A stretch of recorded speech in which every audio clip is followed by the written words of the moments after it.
Voici un système de référence orthonormé de l'espace à 3 dimensions. Et voici un point P quelconque dans cet espace. À partir du point P, nous traçons la parallèle à l'axe des Z jusqu'au point de percée Q de cette parallèle dans le plan OXY. Nous relions ce point Q à l'origine O et par le point P, nous traçons la parallèle à ce segment QO et c'est ainsi que nous trouvons ce nombre Z qu'on appelle la cote du point P. À partir de ce point Q, nous traçons la parallèle à l'axe des X et la parallèle à l'axe des Y. C'est ainsi que nous obtenons ce nombre X qu'on appelle abscisse du point P et ce nombre Y qu'on appelle ordonnée du point P. La coordonnée x, y, z du point P est appelée coordonnée cartésienne du point P. La coordonnée cartésienne x, y, z d'un point P dans un système de référence de l'espace à 3 dimensions, système de référence que nous prenons orthonormé, permet de localiser exactement ce point P dans l'espace. Ici, je peux modifier la valeur de x. Observons ce qui se passe dans ce dessin.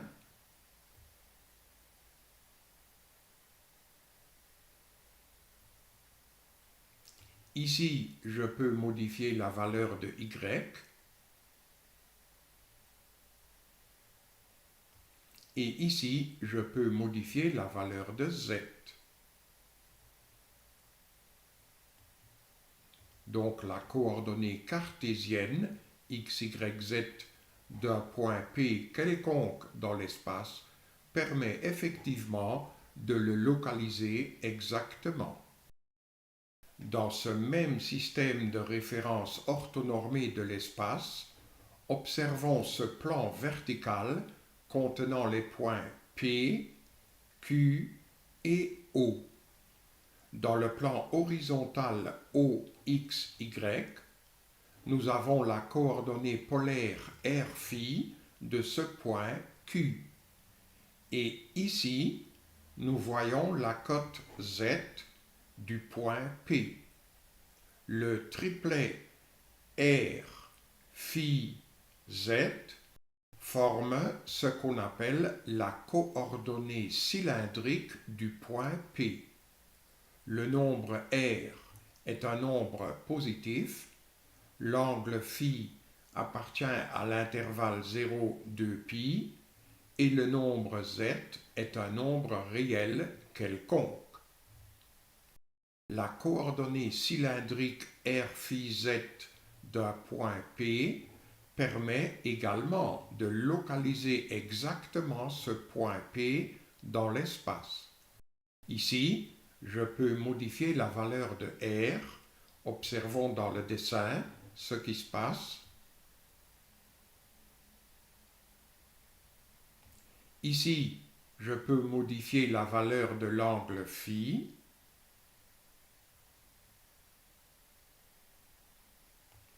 Et ici, je peux modifier la valeur du nombre Z.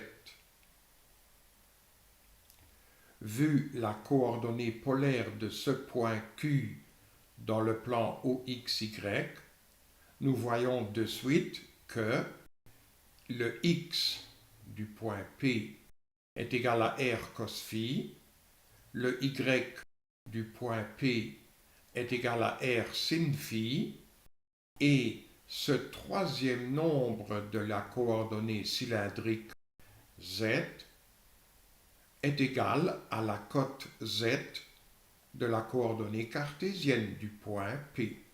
Donc nous avons ces formules-là qui relient la coordonnée cartésienne du point P et la coordonnée cylindrique du point P. Dans ce même système de référence orthonormée de l'espace, définissons le nombre ρ qui est la distance entre l'origine O et le point P. Définissons aussi l'angle θ formé par ce demi-axe des Z et ce segment OP et reprenons l'angle polaire φ de ce point Q. Ce triplet de nombres ρ, θ, φ est appelé coordonnées sphériques du point P. Le nombre ρ est un nombre positif, l'angle θ appartient à l'intervalle 0π et l'angle φ appartient à l'intervalle 0,2π. La coordonnée sphérique ρ, θ, φ d'un point P permet également de localiser exactement ce point P dans l'espace. Ici, je peux modifier la valeur de ρ. Regardons ce qui se passe alors dans le dessin.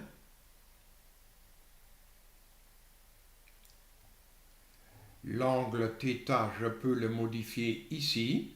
Regardons ce qui se passe dans le dessin. Et l'angle φ, je peux le modifier ici. Observons ce triangle vertical OPQ. L'angle OPQ, c'est bien sûr l'angle θ. Et dans ce triangle rectangle, nous voyons que ce R est égal à ρ fois le sinus de θ.